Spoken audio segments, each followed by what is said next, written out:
Hi, my name is Gabe, and in this video I'll be looking into The Social Network, my personal choice for the best film of the last 30 years. I thought the response to this film was fascinating. Critics loved it, but unlike most films critics love, audiences liked it too. They didn't like it nearly as much as the critics though, which begged the question, what made this film so special? What do some people see in it that others don't? First, a disclaimer. Whenever I talk about this film, I am specifically talking about the film, not its real-life counterparts. Mark Zuckerberg is Mark Zuckerberg the character, not the person. How accurate this film is to real life really doesn't interest me, for reasons I'll get into later. Oh, and there'll be spoilers here as well. Alright, back to our video. In my opinion, what makes The Social Network so special is simple: depth. What the film is really about. There's so many things going on in this film, so many layers all working together, it really is incredible. First, you have your base layers. The plot is how Facebook was created, the characters are the creators, and the story is how the creation of Facebook destroyed the relationships of its creators. How about now? You still wired in? I think these aspects are what most audiences enjoyed about the film. But to find out what is so special about The Social Network, we have to go deeper, beyond plot and story to what the film is actually about. And here, The Social Network is a treasure trove. So what is The Social Network about? Is it about friendship? That's the story after all. Or betrayal, which is how the story is resolved? Is it about entrepreneurship, ambition, the act of creation? Or maybe it's more specific. Is the film about old versus new? Old East Coast versus new West Coast plays a big part in this film. Maybe the film is about well-roundedness versus obsession. The Winklevi are well-rounded, as they so often love to remind us. 3-hour low-rate technical row before breakfast. Full course load, studying, another 3 hours in the tank, and then studying. While Mark is anything but. Mark was supposed to pick me up at the airport an hour ago. I've been calling his cell. He was on a 36-hour coding tear, so we took a nap for a couple of hours. Maybe the film is about education versus instinct, or what we've learned versus what we know. Everything Eduardo does is based on his education. I love working with business majors. Economics. While everything Mark does is based on what he just somehow knows. Adams has no security but limits the number of results to 20 a page. All I need to do is break out the same script I used on Lowell and we're set. It is pretty amazing how much was packed into this film, how much it is about. Just check out these 3 moments. Eduardo Severin, co-founder and CFO. Yeah. You have no idea what that's gonna mean to my father. Sure I do. I'm being accused of animal cruelty. It's better to be accused of necrophilia. It is better to be accused of necrophilia. I have to explain this to my father. I was your only friend. Yet one friend.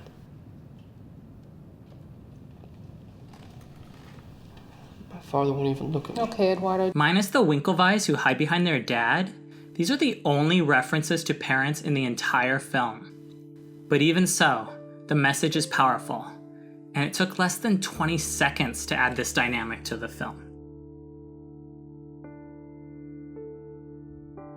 The truth is, The Social Network is about everything I just mentioned, but it is also about none of them. Because the next layer down, the layer that is so rare for a film to execute on, is what the film is really about. Some people may call this the theme, although I'm not a huge fan of that word. It's great for analysis, but doesn't have much use in the creative process. Instead, I like to say it's the film's heart. It is the singular idea where everything comes from. Plot, character, meaning, everything. It is where a film's power comes from. It is what makes the film resonate. It gives the film everything and is what makes it great. So what is The Social Network really about? I'm talking about taking the entire social experience of college and putting it online. Simply put, it's about change. About changing the world, about changing yourself.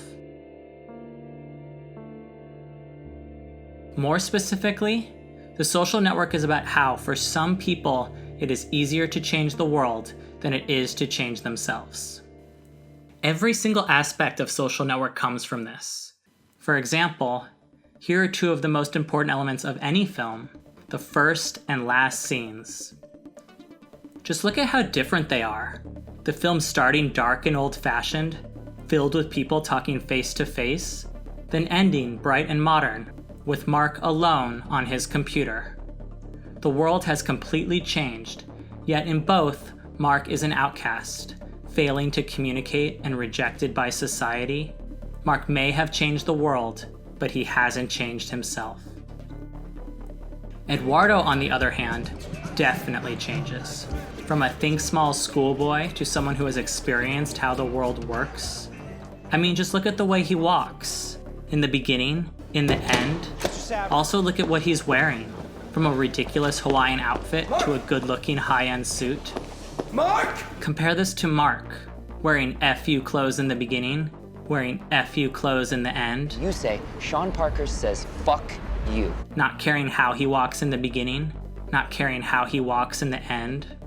It's also worth noting that unlike Mark, Eduardo never is an outcast.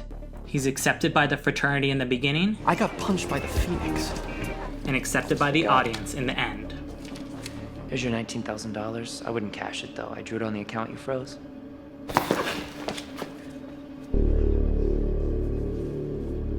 I like sitting next to you, Sean. Makes me look so tough. As for the other characters, Sean doesn't change, reckless and irresponsible in the beginning and the end. You're not like 15 years old or anything, are you? No.